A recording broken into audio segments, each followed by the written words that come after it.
Hello and welcome to Indus News live from Islamabad. I'm Jawad Tehami and these are the headlines.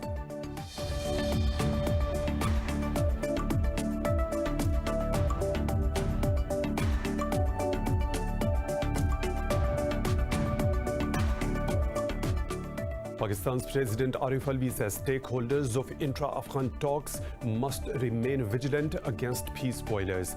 Meeting Afghan peace chief negotiator Dr. Abdullah, Alvi said there is no military solution to the conflict in Afghanistan. Abdullah lauded Pakistan for its continued support for the peace process and strengthening of bilateral ties.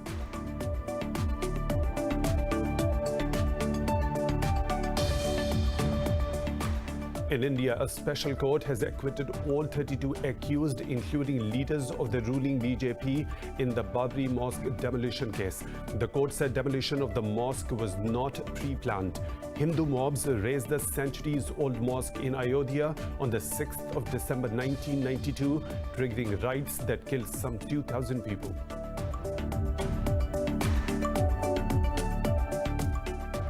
Fighting between Azerbaijan and Armenia has entered a fourth day in the biggest eruption of the decades-old conflict since the 1994 ceasefire. Azerbaijan's defense ministry claims at least 2,300 Armenian soldiers have been killed or wounded by Azeri troops since the conflict began. On Tuesday, the UN Security Council called for an immediate end to the fighting over the Nagorno-Karabakh region.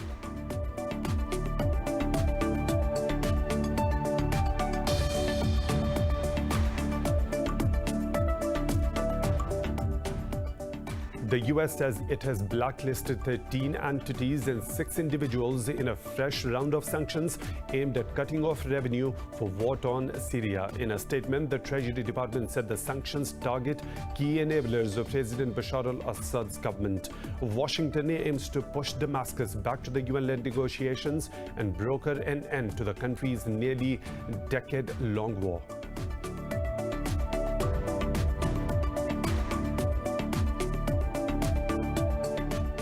India has registered 1,179 COVID-19 deaths and more than 80,000 cases in the past 24 hours. India's coronavirus fatality count has jumped to over 97,000, with infections tally crossing 6.2 million. In Pakistan, 5 people have died from the virus overnight, taking the toll to 6,479 with over 312,000 cases. Globally, coronavirus has claimed over 1 million lives and infected more than 33.5 million people so far. Those are the headlines and detailed stories. Right after a short break, stay tuned.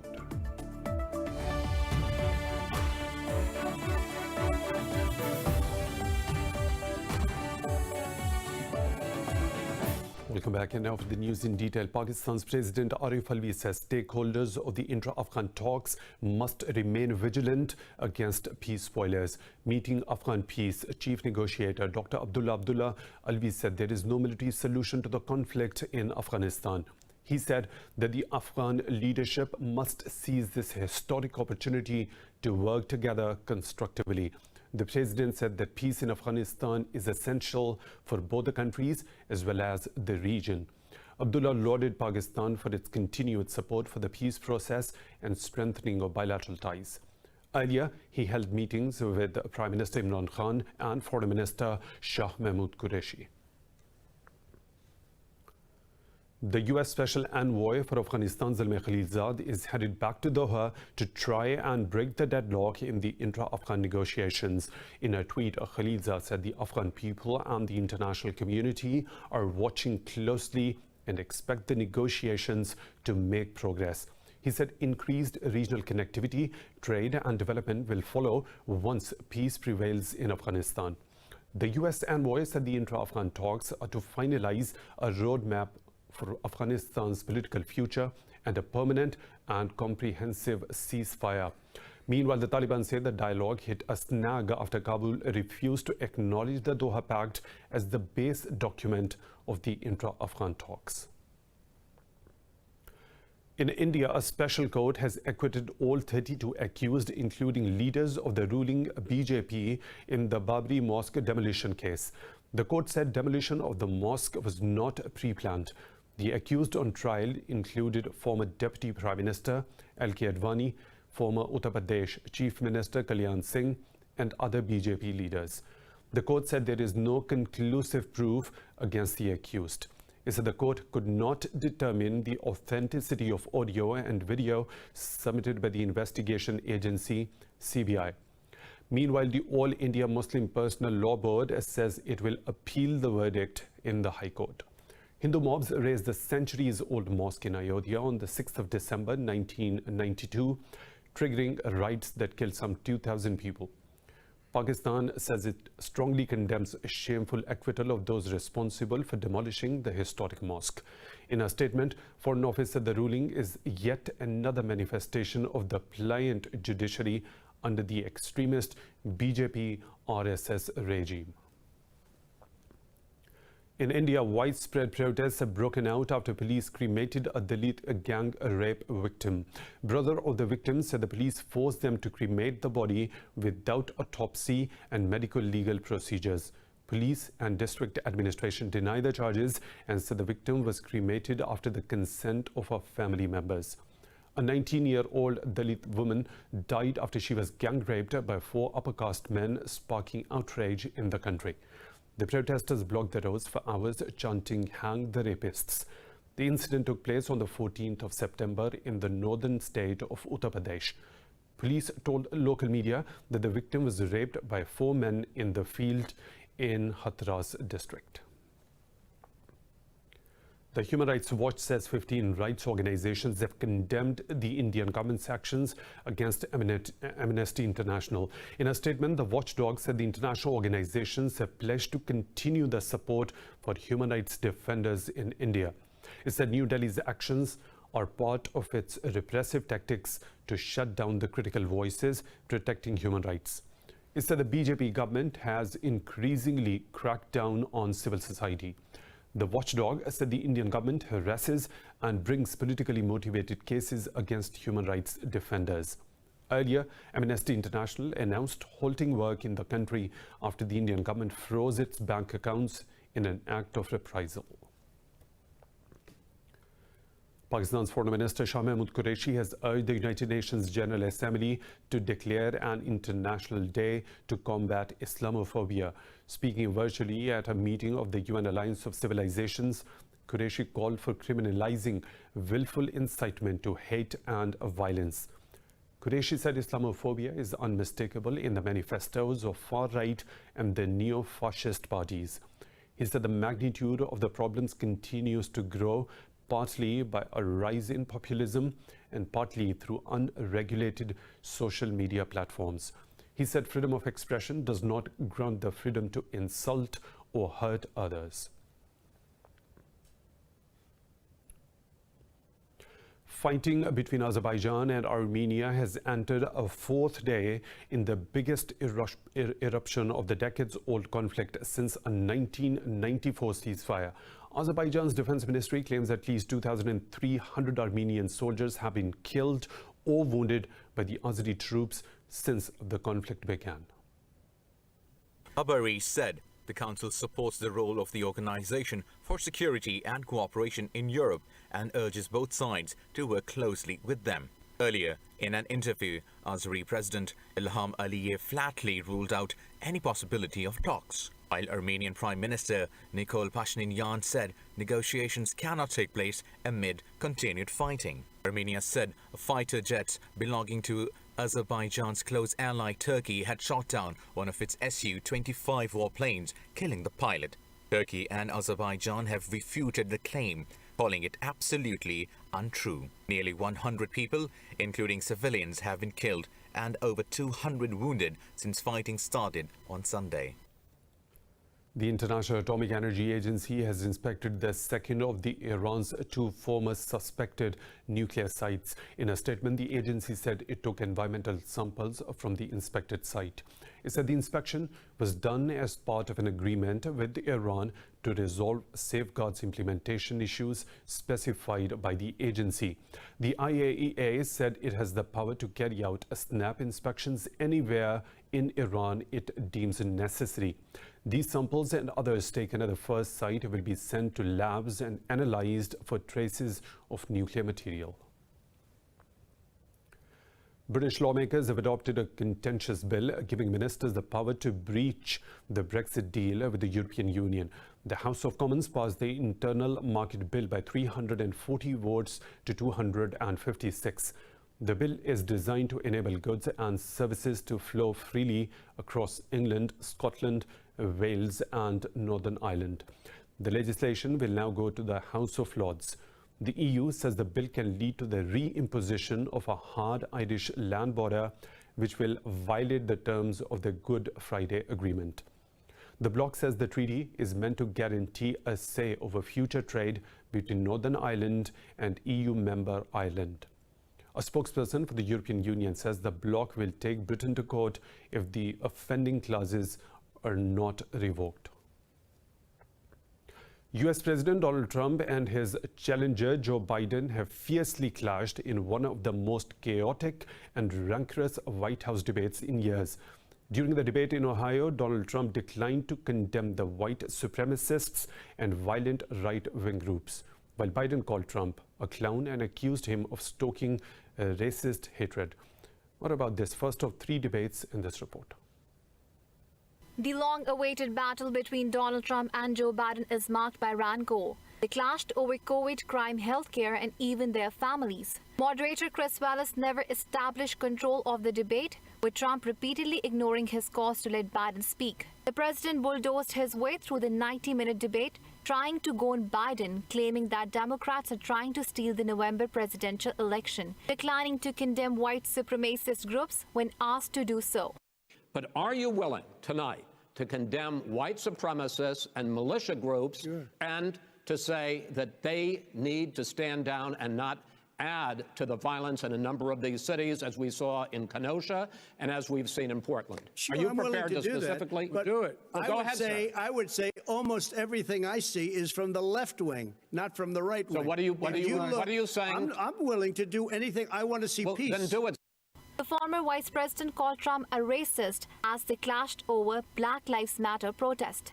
Nobody's doing that. He's the racist. You just don't. Here's the deal. I know a lot more about this than he does. Let him finish.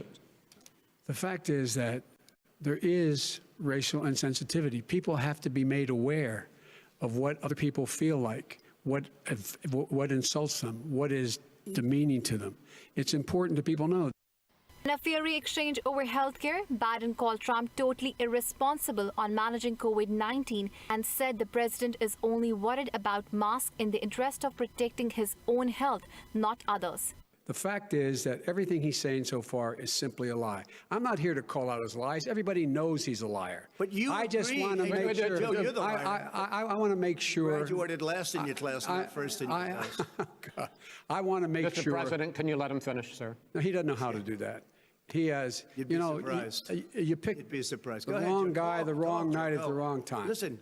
The two men frequently talked over each other, with Trump interrupting, nearly shouting so often that Biden eventually snapped at him. Vote now. You're gonna pack the Make court? sure you, in fact, let people know He doesn't you're want a to answer the senator. question. I'm not going to answer the question Why because wouldn't you answer that because question? the question You want to put a lot is of the new question Supreme Court is justices, the radical question, left. Will you shut up, man? Listen. Opinion polls suggest Biden has a steady single-digit lead over Trump, but with 35 days until Election Day. Surveys from several important states show a closer contest. Polls also suggest 1 in 10 Americans have yet to make up their mind who to vote for. More stories to follow right after a short break. Stay tuned.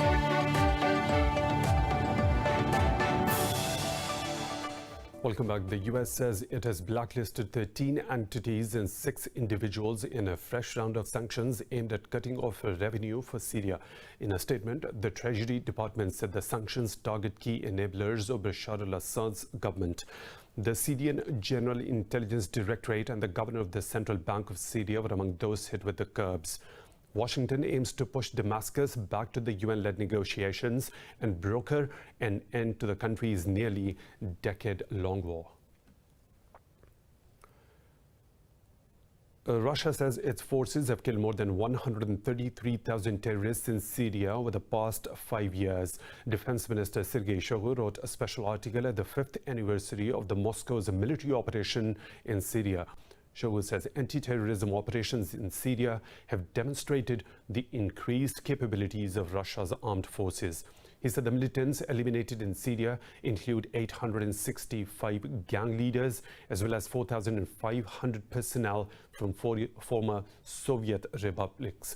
Shoigu said 98% of Russia's military police personnel and 90% of its pilots have gained real combat experience in Syria. Russian aerospace forces began operation in Syria in September 2015 after Moscow's agreement with Damascus. Russia says the United States is putting forward unacceptable preconditions on extending the New START treaty. In an interview, Russia's U.S. Ambassador Anatoly Antonov said the conditions do not take into account Kremlin's concerns. Antonov said Washington's inaction created the time pressure in extending the New START despite Russia's proposals. He said there is a possibility the U.S. will increase the number of nuclear warheads if the treaty is not extended. The Palestine Liberation Organization has called on the Arab League Secretary General Ahmed Abul Ghaid to immediately resign. PLO Executive Committee's Secretary General Saib Erekat says Ghaid's praise for Arab-Israel normalization deals has compromised his credibility. Talking to media, Erekat said he met with the ambassadors of Jordan, Egypt, Morocco and Tunisia. Erekat said the pacts with the UAE and Bahrain violate the agreements and resolutions of the Arab League and the Arab Peace Initiative. He said Ghaid tried to legalize the normalization agreements, saying they paved the way for more such pacts. Now, Hezbollah has invited media to visit the sites which Israeli Prime Minister Benjamin Netanyahu has claimed are the group's missile depots. Earlier speaking at the UN General Assembly, Netanyahu accused Hezbollah of having missile factory in Beirut. Hezbollah's chief Hassan Nasrallah rejected Netanyahu's remarks and said they aimed to provoke Lebanese people against the group. The alleged missile depot turned out to be a gas canister factory after media visited the site. Nasrallah said if Hezbollah had possessed even a single missile, the group would have made it public. He said Hezbollah doesn't store rockets irresponsibly near Beirut port or any gas station. He said Hezbollah knows how to handle their weapons. Iraq's Prime Minister Mustafa al-Kadhimi has confirmed the US and EU have threatened to shut their embassies. In a cabinet meeting, al-Kadhimi said continuous rocket attacks have forced a number of organizations and diplomatic missions to think about closing embassies. The Prime Minister ordered an immediate investigation into a missile attack on Baghdad airport, which claimed the lives of 5 citizens. He said the possible embassy's closure can terminate military, cultural and economic cooperation with Baghdad. He said that this situation is dangerous in the face of the challenges Baghdad is experiencing at the moment. Iraq's Green Zone is often the target of the terrorist attacks as it houses government institutions, embassies and Baghdad International Airport. India has registered 1,179 COVID-19 deaths and more than 80,000 cases in the past 24 hours.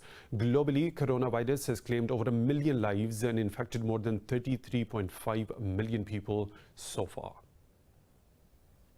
India remains the second worst hit after the US. The country's coronavirus fatality count has jumped to over 97,000 with infections tally crossing 6.2 million. In China, the National Health Commission has reported 90 new cases, up from 12 a day earlier. Australia's coronavirus hotspot of Victoria State maintained its steady downward trend in new infections. Victoria recorded 13 new cases, sharply down from a peak of more than 700 cases lodged in early August. In the Americas, New York mayor said the city will fine residents or visitors up to $1,000 fine if they refuse to wear a mask in public. The rate of positive COVID-19 tests has risen above 3% in New York City for the first time in months. Over in Brazil, authorities have reported just above 32,000 cases and 863 deaths in the last 24 hours, taking the fatality toll to nearly 143,000. While Mexico's death rate continues to be high, the country reported 4,446 new cases and 560 deaths overnight. In Pakistan, 5 people have lost their lives to COVID-19 over the last 24 hours, raising the death toll to 6,479. The Health Ministry says 747 more tested positive overnight. The ministry said the number of active cases stands at 8,903. It said out of over 312,000 detected cases, nearly 297,000 have recovered so far. It said more than 136,000 cases have been detected in Sindh province, while over 99,000 in Punjab so far. North Korea says it has a reliable and effective war deterrent for self-defense. In his address to the UN General Assembly, Pyongyang's envoy Kim Song said peace can only be safeguarded when one possesses absolute strength to prevent war. Kim said peace and security of the Korean Peninsula and the region are now firmly defended. He said the country is now focusing on developing its economy. The envoy said it is a matter of fact that North Korea badly needs a favorable external environment for economic construction. But he said Pyongyang cannot sell off its dignity just in hope for brilliant transformation. Sheikh Nawaf Al Ahmad Al Sabah has been sworn in as Kuwait's new Amir. Nawaf pledged to work for Kuwait's prosperity, stability and security after taking the oath of the office. On Tuesday, late Amir Sheikh Sabah Al Ahmad Al Jabir Al Sabah died in the US, where he was receiving medical treatment since July. He was laid to rest at the Slaibiqat cemetery during a ceremony only open to relatives. The Gulf state has already begun a 40-day period of national mourning. The 75th debate at the United Nations General Assembly has ended in New York. UNGA President Volkan Bozkır says the debate closed in a strong support for multilateralism. Delivering closing remarks, Bozkır said countries laid down a complete agenda which supports the priorities of the UN. Bozkır said many political leaders recognize the importance of a unified approach as the most effective system to address global challenges. He said issues like COVID-19 pandemic and climate change can only be solved through cooperation among the nations. Bozkır said he was pleased to hear so many member states recognize the opportunity to collaborate better for future crises. In Afghanistan, a young girl is bracing the odds and wants to bring honor to her country by climbing world's highest peak, Mount Everest. The fearless girl has already mounted 7,492 meters altitude, Noshak Peak. More about the courageous girl in this report. Fatima Sultani is a young mountaineer and member of Afghanistan's hike ventures team. She has also been a member of the national jiu-jitsu team for almost 7 years. Fatima has aimed to summit the peak of Afghanistan's Mir Samim mountain and the world's highest peak, Mount Everest. The girl has continued to climb throughout the pandemic. My main goal is to show the world that Afghan women are strong and can do the most challenging work that men do. When I became aware that women from foreign countries come here to conquer the high peaks of Afghanistan, I thought, why can't we, the Afghan women, conquer these peaks that are located in our own country? With this motivation, I joined the Hike Ventures team to achieve my goals of conquering high mountain peaks. Fatima Sultani is the first woman in Afghanistan who has conquered many mountains. Her trainer says he is contented with her performance. Her father says he will continue to celebrate Fatima's achievements. I've not imposed any restrictions on Fatima doing sports. I told Fatima that you are free to do whatever sport you want to, even mountaineering, and I will support her as much as I can. Honestly, many people often impose restrictions on women's sports, which is not acceptable. Fatma Sultani's father has concerns about her safety, for there is a serious lack of mountain equipment. Walt Disney has announced to lay off some 28,000 employees from its theme park division. The decision comes as the company's resorts struggle with limited attendance and continued closure of Disneyland California amid COVID-19 pandemic. In a statement, the company said nearly two-thirds of employees comprise part-time workers. Parks Unit Chairman Josh DeMauro said the company has made the very difficult decision to reduce workforce. Earlier this year, Disney shut its theme parks around the world as the novel coronavirus starting spreading rapidly. Despite gradual opening, the company was forced to limit the number of visitors to ensure appropriate physical distancing. More stories to follow, but right after a short break. Stay tuned.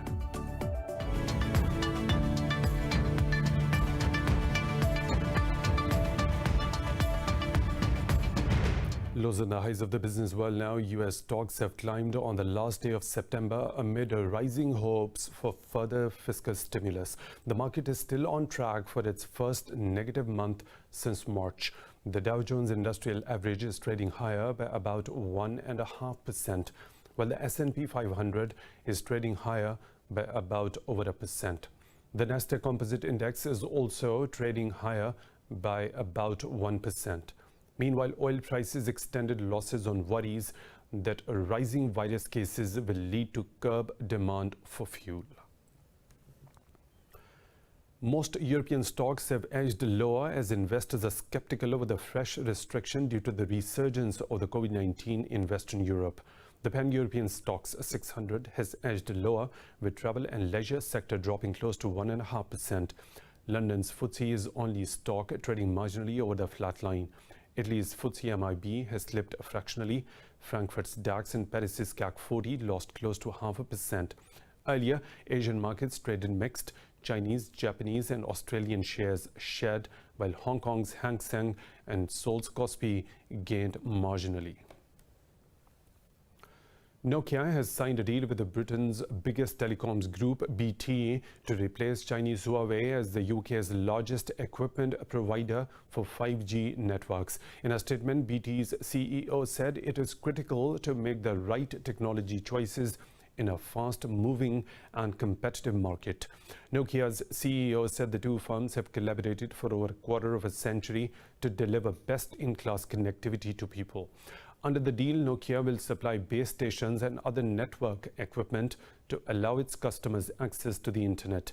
In July, the UK government announced all mobile providers will be banned from buying Huawei's 5G equipment after the 31st of December. It said all cellular companies in the UK must also remove all 5G kits of the Chinese firm from their networks by 2027.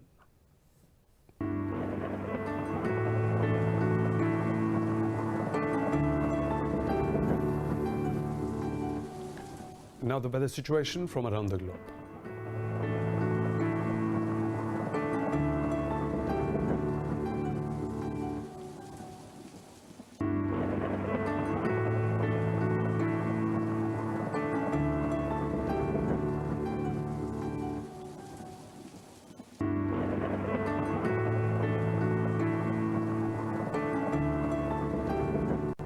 And that's all for now. For the latest updates, you can follow us on social media at Indus.News.